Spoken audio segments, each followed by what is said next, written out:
Okay. All right, happy? We ready now? Okay, let's show them. Let's wave. Hello, online students. Oop, oop. Wow, really? No? Okay. All right. So week 8. It is week 8, week 9 for the online students, okay?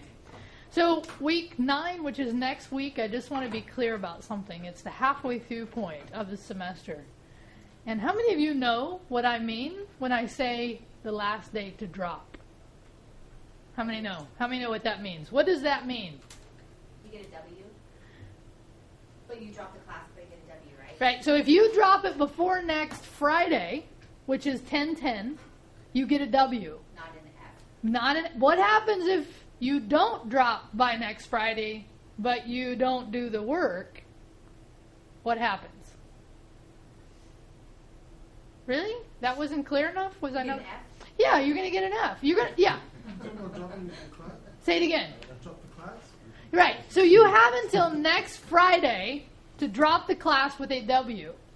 After is a withdrawal. Okay? After, not this Friday, next Friday. If, go ahead, you obviously have a question. Let's make sure we answer. Is it just this class though? No, it's all 18-week classes. You have until next Friday. This is why I'm telling you, because many folks, I think, don't cover this well. After next Friday, you cannot withdraw from the class from the college's perspective, which means I have to give you a grade. Now, by the way, I don't recommend anyone drop at this point. I'm just telling you what your options are so that you know, okay? Because in my class, you can make up work, right? Here's Mills College. Don't worry. Oh, isn't that funny? Guess who woke up? My phone. My phone thought I was talking to it. I'm not. Okay. Any questions about this?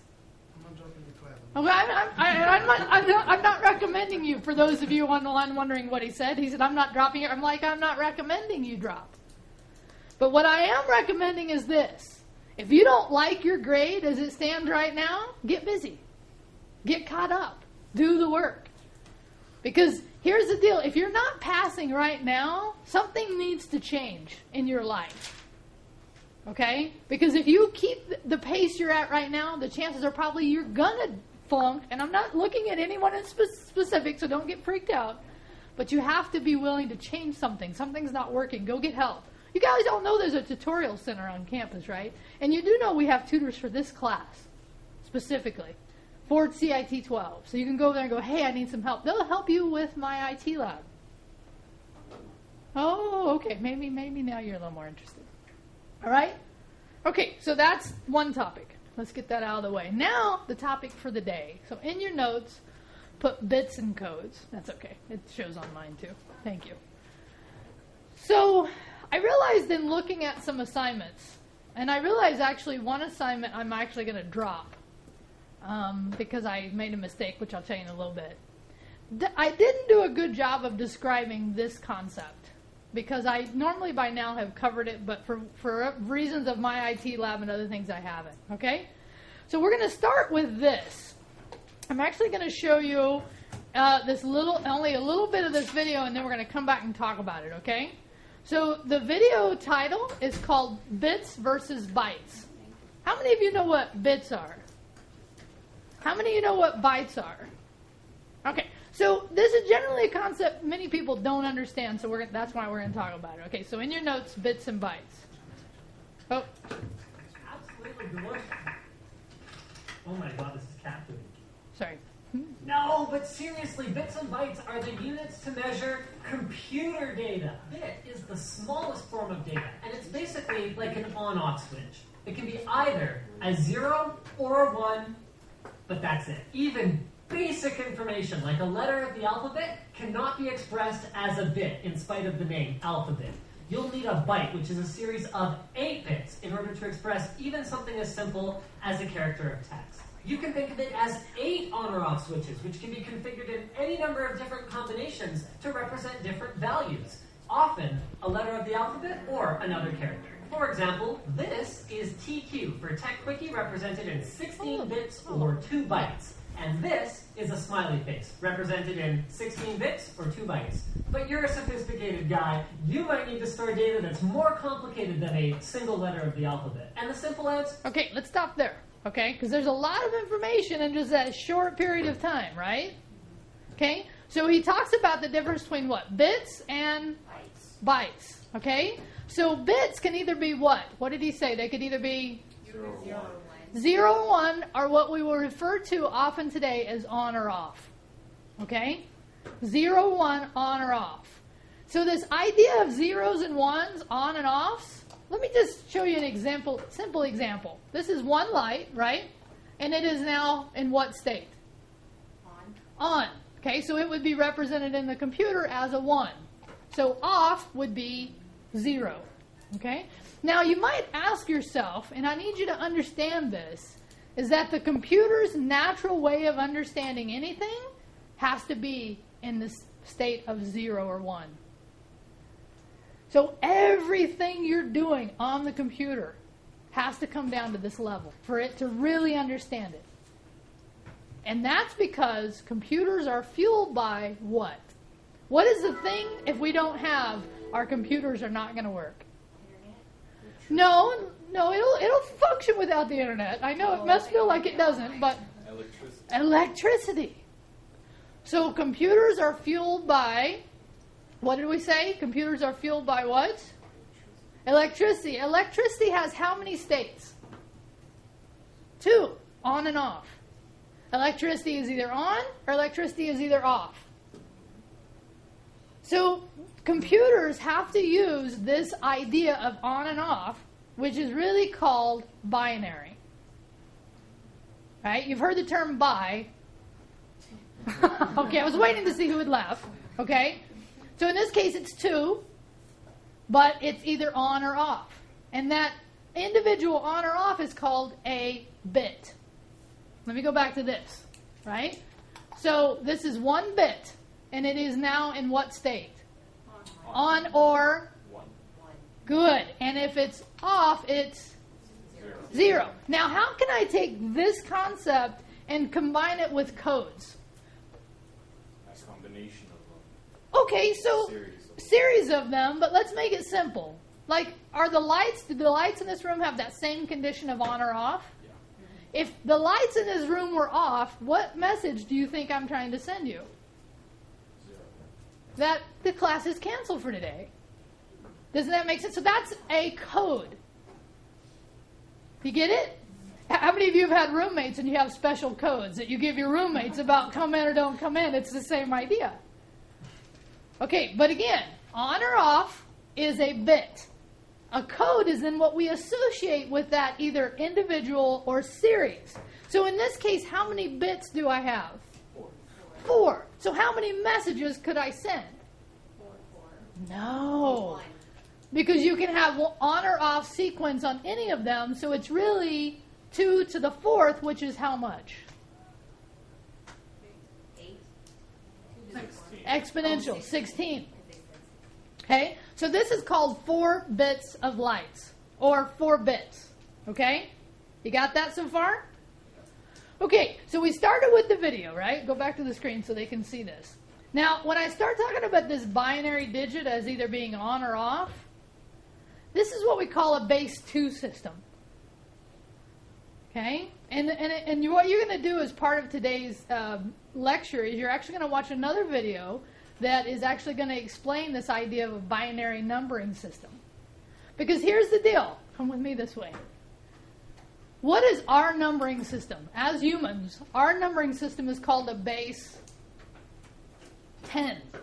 Do you think there might be any connection between the fact of this and the fact that we have a 10 base system? And the answer is yes. Okay? Because we have a 10 base system because it's what we're naturally do, right? So when you look at 100, you automatically know the 1 in that position means what? 100 position. You know the next one is the 10th and the next one is the 1s.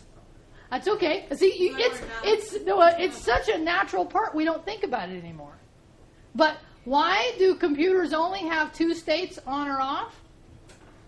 because they are fueled by what? I said it earlier. Electricity.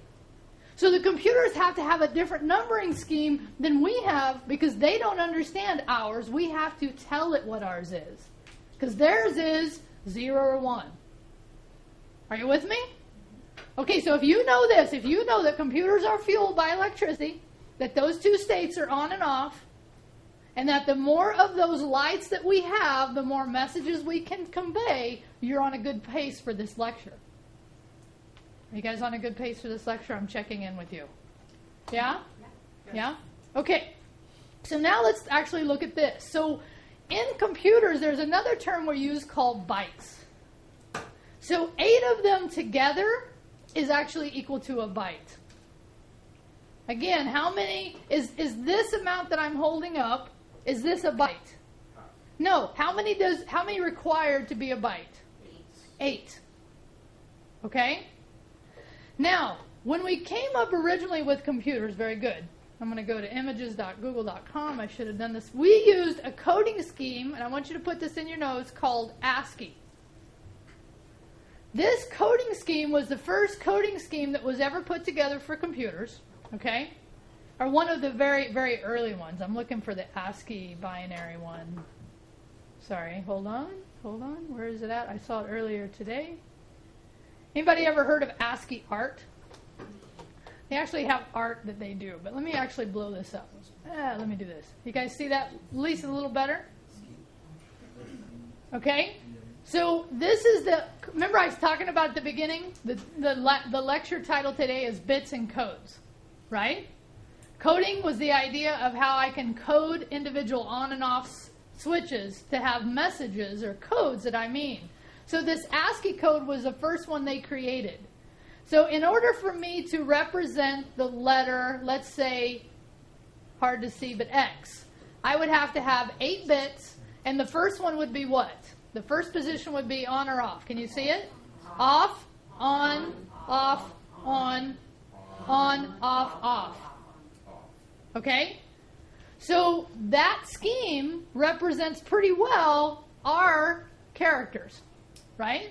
Now, do you see any limitation with that, though? How about other languages? Can we represent other languages with ASCII? Not really. Okay, so this original coding scheme, which is still in place today, is a very common one. But it is limited, and I'll show you one that will actually replace it. Okay? So let's go back to here. I want to get you back on track. So a series of 0 and 1s, 8 of them together is called a byte. And it can be any combination of them. Okay? So this is where the term gigabyte, or in this case we'll go to kilobyte. So 1,024 bytes is equal to a kilobyte. Oh, and the angels are, I don't know if the online students heard it, but there was a nice little ring in there. Now let me actually show this to you, okay? I'm going to pull up a program, and by the way, anybody notice what operating system I happen to be using today? You're typing Excel. Yeah, I am typing Excel, but the operating system today, does it look different than the ones I've used in the past? Yeah, it is Mac. So my point about this is that it doesn't matter what the things I'm talking about today apply to, by the way, apply to any computer, also apply to your phone. Okay? So I'm going to pull up Excel because I'm going to show you something in terms of this, because how many bytes are in a kilobyte? Did you have it in your notes while we're waiting for 1,024? How many? Bits in a... Sorry, I'm trying to... Oh, I love it when things do this. You know, let me tell you what's happening right here. Is there's a little message down on the screen, and I can't see it because my screen resolution is low. Is that crazy or what? So sorry, you guys. Hang on. I have to change it real quick. I can edit this out in a minute. Hopefully it will confirm. By the way, if you never knew... Oh, there it is. Look at that. See that continue? That's what I was looking for. Crazy. Okay. So I know we're jumping around just a little bit. So I'm going to go ahead and do a new file, new worksheet. Okay? So if I put the letter A in, it's one letter, right? Based on the ASCII system, how many zeros and ones would it take to save that character? 8. 8. So that would be how many bytes? 1. 1 byte. Let me actually prove it to you rather than just tell you. But the key is I have to save it in a particular coding scheme. So let me show you, okay? So File, Save As.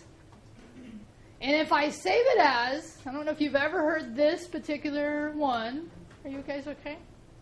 You okay? You following? Nice jacket. Oh, nice jacket, I know. Oh, sorry. I'm going to save it in what's called a text file. Have you heard of a text file? It's basically just a basic file. Now, in this case, I'm going to create a directory, which, by the way, is called also a what? You guys should know this. You're not following. You're good? Move, okay. I'm going to actually create it on the desktop. Oh, I have to first hit what? I have to first hit desktop. I'm going to create a new folder. I'm going to call it binary. Okay. And by the way, the reason I want you to know how to create folders is why. Anybody remember? So you know how to back up just one folder of all your data. That was the purpose of that exercise.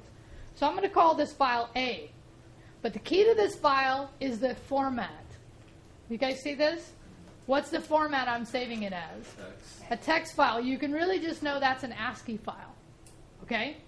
I'm going to go ahead and hit save. And it's going to give me this warning, and I'm going to hit continue. And now I'm going to go to my desktop. I'm actually going to go here, and here's my binary file. Oh, double click. Can you see how big that file is? 1 byte. Okay? So that term, that's where it comes from. So 1 bit is either what? On or off. 1 bit is either on or off. 8 of them together is a what? 1 byte. And how many bits do you need to represent one character? 8. 8, but in which coding scheme? 0, 1, 0, 1. No, ASCII. Oh, Remember that? Okay, so I'm actually connecting all those concepts together. So let's start one more time because this is important. Computers are fueled by what? Electricity. Electricity has how many states? On or off. 2, on or off. And therefore we need a binary system to represent anything to the computer.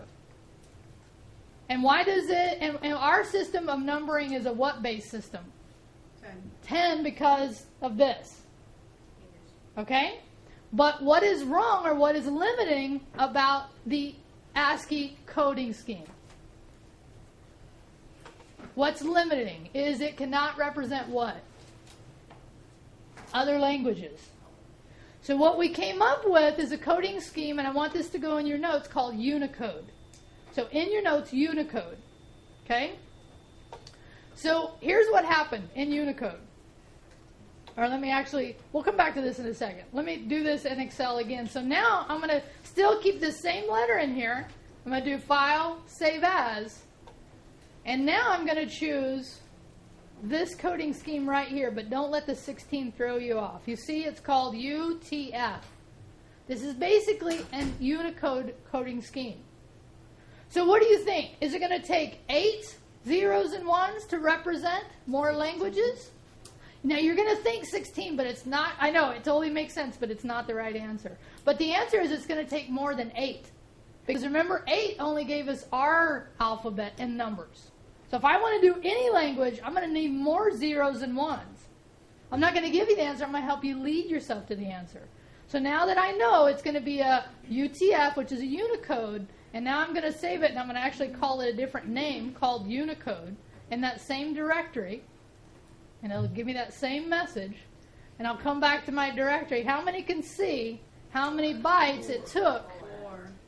So how many zeros and ones does it need to represent Unicode or all languages? 32. 32. Very good. Very good. Very good. How'd you get to 32? How'd you get to 32? 8 times 4. That's right. 8 times 4 is 32.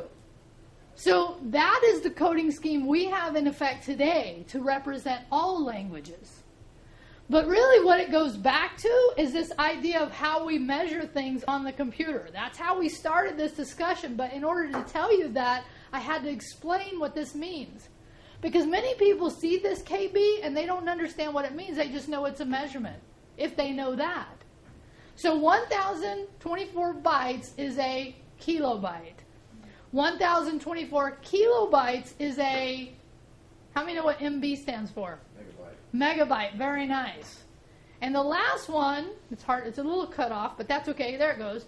1,024 megabytes is equal to a, what's a GB? Gigabyte. Okay? Could we keep going here? Yes. Yes. 1,024 gigabytes is equal to terabyte. Terabyte. And 1,024 terabytes is equal to yottabyte.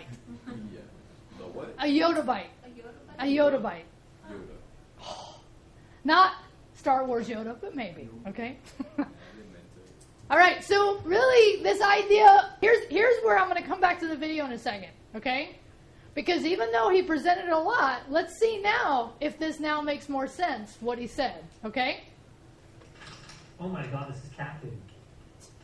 No, but seriously, bits and bytes are the units to measure computer data. Bit is the smallest form of data, and it's basically like an on-off switch. It can be either a 0 or a 1, but that's it. Even basic information, like a letter of the alphabet, cannot be expressed as a bit in spite of the name, alphabet. You'll need a byte, which is a series of 8 bits, in order to express even something as simple as a character of text. You can think of it as 8 on or off switches, which can be configured in any number of different combinations to represent different values. Often, a letter of the alphabet or another character. For example, this is TQ for Tech Quickie, represented in 16 bits or 2 bytes. And this is a smiley face, represented in 16 bits or 2 bytes. But you're a sophisticated guy. You might need to store data that's more complicated than a single letter of the alphabet. And the simple answer is you're going to need more bytes. By the way, these taste awful. For example, even a text document that contains only 3 characters would need more than 1 byte of data to represent it. That is why we have prefixes like kilo, mega, and giga to refer to much larger file sizes. I mean, otherwise in casual conversation, we'd have to say things like, oh, hey man, how big is that song? Oh, around 3,521,362 bytes. Or you could just say 3.5 megs. So when do you use bits and when do you use bytes? The general rule that I use is bits. Okay, when do we use bits and when do we use bytes? Okay? By the way, the second time around, didn't that make more sense? Yes. Right? Now that we explained the backstory a little bit.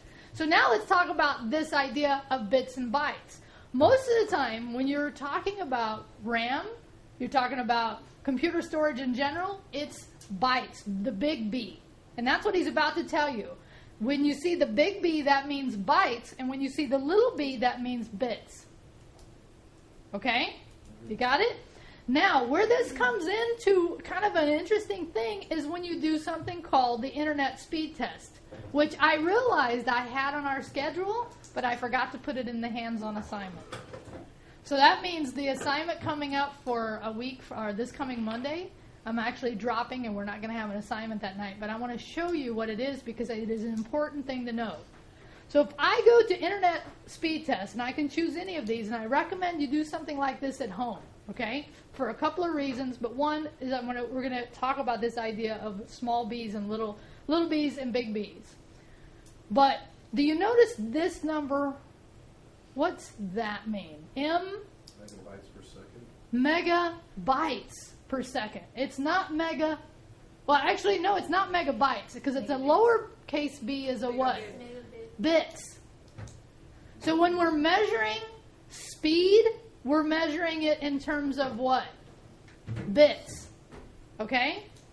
Now, this is not necessarily that critical that you know, but this, so by the way, do you think 293 megabits per second is fast? No. Oh, yeah. I recommend you all go home and do a speed test. And here's why. Is that many of you, how many of you know, let's show them, how many of you know if you have DSL? Do you know? How many of you know if your provider is AT&T? Okay. How many of you know if your provider is Comcast? Okay. So in this case, most of the time when you buy DSL, you buy it, and even Comcast these days, you buy it at a particular speed. And if you don't know how to test your speed, you may not be getting what you paid for. And this is why I want you all to go home and do a what? Speed test. Speed test. But speed tests are measured in megabits or megabytes? Megabytes. Sorry, not mega. Sorry, it could be mega because it is M in this case. Megabits. So it's measured in bits, not bytes. Okay? So again, I recommend everybody doing a speed test because I'm not going to have it as an assignment. But I want you to know how to do it for your own knowledge. Okay? But most of the time when we're talking about computer-related internal stuff, it's measured in the big B versus the lower B. And I've already talked about this. I've already talked about the fact that we have two coding schemes, right? You guys remember this? What was the problem with ASCII? It was Only one language. it was only one language, ours. And Unicode, we already saw this, right? 32 bits and it's 4 bytes. That's how big to represent one character. Okay? Now, let me show you what, in addition to this lecture, you're going to get to help you understand binary. Okay? There's 2 things. In addition to the notes from this week, I'm going to have you do. One is, you got it? Good. You have the screen. Now, let me actually make this larger so we can all see it. As part of your work, I'm going to have you convert some binary, because that's what this is, zeros and ones, into English. And by the way, you're going to feel lucky. There's a website that does it for you. As an example, if I typed in my name, I'll blow this up so you can see this. Okay? How many zeros and ones would it take to represent? Well, let's actually make it easier. Let's just do my first name. Again, this is ASCII, by the way. This is not Unicode. Very nice. Very nice. You're already thinking. So let's do this. 24. Okay, I'm going to hit encode. Because each character has to have 8. 8. Right? So 8 times 3 is 24 bits. You're absolutely right. 24 bits or 3 bytes. You got it? So part of the work you're going to do, which by the way, really important. Guess what happens if you don't do that separator when you encode it? Guess what will happen? Yeah, it's just going to actually have it one line and you won't, it's really hard to see. And when you're doing the cut and paste into Blackboard, you'll be like, oh my God. So here's what you're going to do. You're going to go to that website. You're going to copy and paste this content into the website here. I'm not going to do it because it's kind of a fun thing to get to do. Sorry. Copy. You're going to do this. And then you're going to hit what? Oh, I'm hitting the wrong one. You're going to hit decode, and it's going to give you the question. Then what you do is you type your answer here. You make sure you do that, jagged, separator, and then you do encode. What you copy and paste back into Blackboard is this zeros and ones. So we're actually taking this idea and giving you a hands-on experience around it, okay? All right, so again, for classwork for this week, you'll have 3 parts. That's the first. The first part is the notes you take from the lecture I just did. Second part is this binary answer. The third part is you're going to watch this short video and take notes on it to actually describe the binary numbering system. Okay? So there's 3 parts this week to classwork. Okay? In your notes. Did you guys get that? Put that in your notes. There's 3 parts. You have to get the notes from today. You have to get, what else? Binary answer. And then third part is the video on how binary works. Which, by the way, I think somebody online had already posted this video, but I don't think you guys got it yet. And it's pretty short. Give me some notes on what you got out of this. Okay. So what are we talking about today? What was the title of my lecture? Anybody remember? Bits and codes. Because bits and bytes is really measuring. Codes is the what part? It's the message part. It's the messaging part.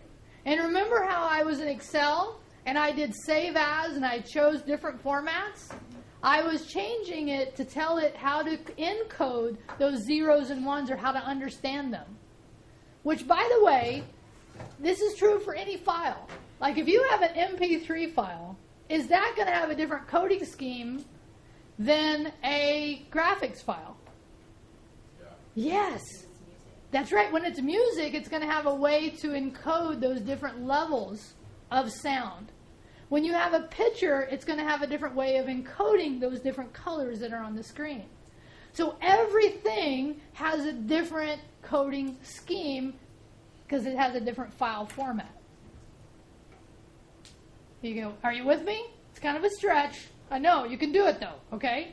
If you understand this concept, you've gone a long way to understand how the computer works. The last thing I will tell you is this. In the computer, when you're storing the zeros and ones, because by the way, everything has to come down to that or a computer won't understand it, is that when it's in RAM, it's represented by electricity being absent or present. When it's in the hard drive, it's magnets being north or south. And when it's on a solid state drive, it's an open and closed gate. But it's all represented as a 0 and 1 concept. And by the way, when it's on a disk, you ever know, how many of you have ever, let's show them, how many of you ever burned a disk, CD? Have you noticed that it burns from the inside out? Okay? It's burning those zeros and ones in what we call pits and lands. That's why you can tell where something is being burned, because it's either deep or shallow. Sorry. Okay? So if you get this concept, you've really started to understand the way computers work. Now, the last thing I'm going to say is this. I don't know if you heard it. Okay? On the syllabus, I had an assignment due Monday night, and it was called Internet Speed Test. But it is not going to be an assignment. I've decided to drop it. Uh-oh, what happened? Did I hit something? I must have. So what assignment am I dropping? But what do I say about that? Do it for your own mind. Do it for your own knowledge. And it's really simple, really, really simple. Just go to Google and say what? What's the search terms? Internet speed test. It doesn't matter. The first one's fine. I've used all of them almost. Which, by the way, I recommend you can also do this on your cell phones. Oh, really? Yes, you can do. There's an Internet Speed app, or you can also just go to this. Now, why do you want to know?